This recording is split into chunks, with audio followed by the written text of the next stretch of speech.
Question का कोई answer नहीं था कि वो मेरे को संतुष्ट कर सके।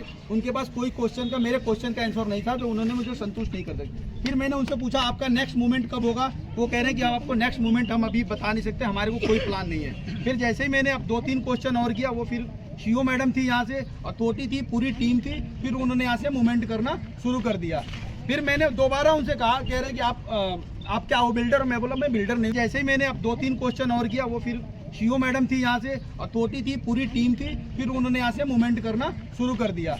फिर मैंने दोबारा उनसे कहा, कह रहे कि आप क्या हो बिल्डर? मैं बोला मैं बिल्डर नहीं हूँ, मैं एक एज ए बिजनेसमैन हूँ, अपना काम करता हूँ, मैं बिल्डर नहीं हूँ यहाँ पे। फिर मैं कॉलोनी के लिए काम करता हूँ। कॉलोनी, ये जो कॉलोनी की जनता है, ये इन्हीं गवर्नमेंट के लिए, इन्हीं गवर्नमेंट को वोट करती है, इन्हीं गवर्नमेंट को सपोर्ट करती है। जो यहाँ पे booth number 1, booth number 2, booth number 4 तक नॉन स्टॉप 3500 से 3400 वोट की एक तरफा वोट बीजेपी को जाती है। और बीजेपी को वोट देने के बाद भी ये हालत है हमारे को कि हम गड्ढे में गिरते जा रहे हैं। आज इस बंदे से पूछिए, इस बंदे की पूरी जीवन की कमाई लग गई है इस मकान को बनाने में। जिन्होंने आज ये सफाई का काम कर रहा है भाई मेरा, और सफाई का काम करने के बाद पूरी जीवन की कमाई लग गई। और इनको घर में, परिवार में शादी का माहौल है, ये अपनी शादी देखेंगे कि घर दोबारा बनाएंगे? 3 बच्चे हैं, ये कहाँ जाएंगे? रोड पे सोएंगे? नहीं, इनकी क्या कमी थी? इनकी गलती ये थी कि गरीब पैदा हुए। गरीब पैदा होना कोई गुनाह है इस भारतवर्ष के, इस देश के अंदर?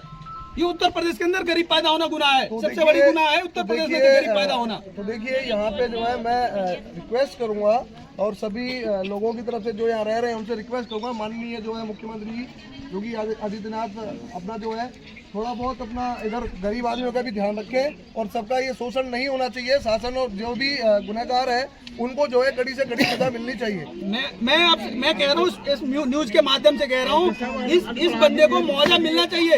इसकी पूरी मकान, लिंटर पक्का मकान गिरा दे। इनको अगर मकान गिराना है, आपको इसको शिफ्ट करना है, आप इसको शिफ्ट कीजिए। इनको यहाँ पे आके पैरामीटर जमीन पे, धरातल पे आइए, एक बंदे का रिपोर्ट तैयार कीजिए। रिपोर्ट तैयार करने के बाद उसको बताइए कि भैया आपको जमीन हमको मुआवजा दे रहे हैं, आपको हम यहाँ चिन्हित करिए उसकी जमीन को, जमीन को चिन्हित करके, उसको लैंड को एक्वायर करके इसको जमीन दिलवाइए।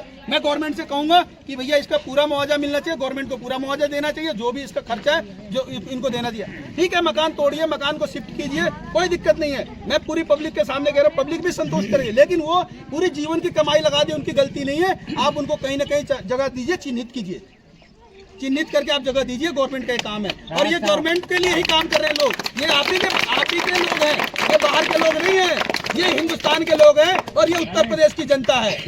ये बाहर के नहीं है, बाबा के ही लोग हैं। तो मैं अपने उत्तर प्रदेश गवर्नमेंट से और केंद्र सरकार, मोदी सरकार से मैं कहना चाहता हूँ कि इन लोगों को न्याय मिलना चाहिए जिनका ये मकान टूटा है। बस। नमस्कार दोस्तों, तो आप देख रहे हैं आरबी न्यूज़ लाइव। कोई बात, कोई नहीं।